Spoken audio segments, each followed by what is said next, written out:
आज बाबा साहब की जयंती भी है। मैं सभी को बहुत बहुत बधाई देना चाहूंगी।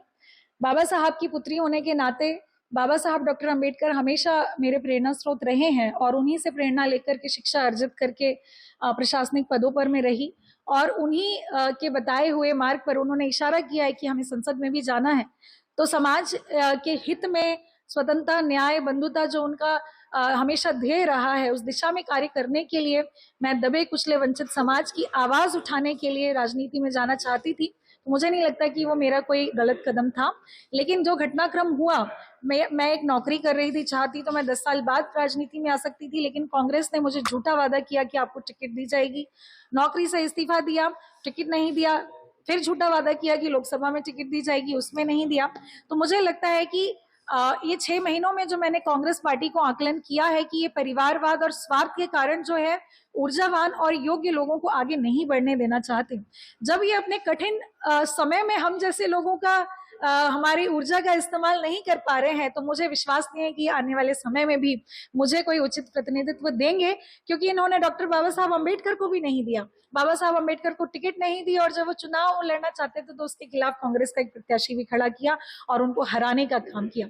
तो ये कांग्रेस पार्टी जिसने उस समय जो है बाबा साहब के साथ अन्याय किया, आज भी वही अन्याय उनकी बेटी के साथ कर रही है।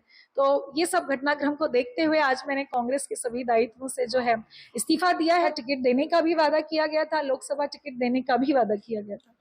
जी। अभी आगे का क्या कदम रहेगा आपका, भाजपा में जाना है?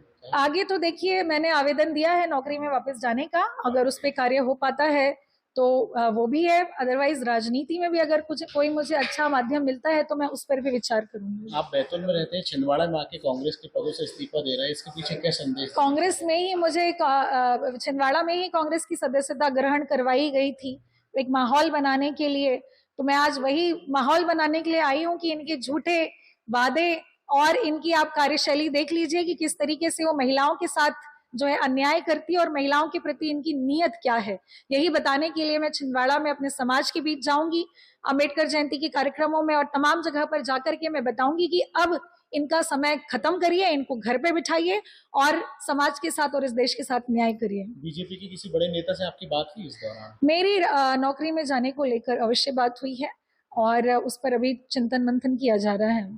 आप बीजेपी ज्वाइन नहीं कर रहे? अभी ऐसा कोई प्रस्ताव नहीं होगा। प्रचार करेंगे कांग्रेस के खिलाफ कमलनाथ? बिल्कुल, मैं अपने समाज के बीच जाकर के और लोगों के बीच जाकर के बताऊंगी, क्योंकि मुझे लगता है कि इस प्रदेश की, देश की, छिंदवाड़ा की भी महिलाओं की भी संवेदनाएं मेरे साथ जुड़ी है, चाहे वो किसी भी समाज की हो। तो मैं जरूर उन लोगों को बताना चाहूंगी कि इनकी महिलाओं के प्रति कैसी सोच है। महिलाएं जो है कलेक्टर की पद पर जाने के लिए कितनी संघर्ष करती हैं, परिवार से जूझती है, सबसे जूझती है, तब जाके वहां पे पहुंचती है। लेकिन ये क्या करना चाहते हैं महिलाओं के भविष्य के साथ। यदि आप शासकीय सेवा में नहीं लौट पाए तो क्या आप राजनीति में सक्रियता निभाएंगे? बिल्कुल, मैं राजनीति में सक्रिय रहूंगी और राजनीति ही मेरा प्रथम लक्ष्य है।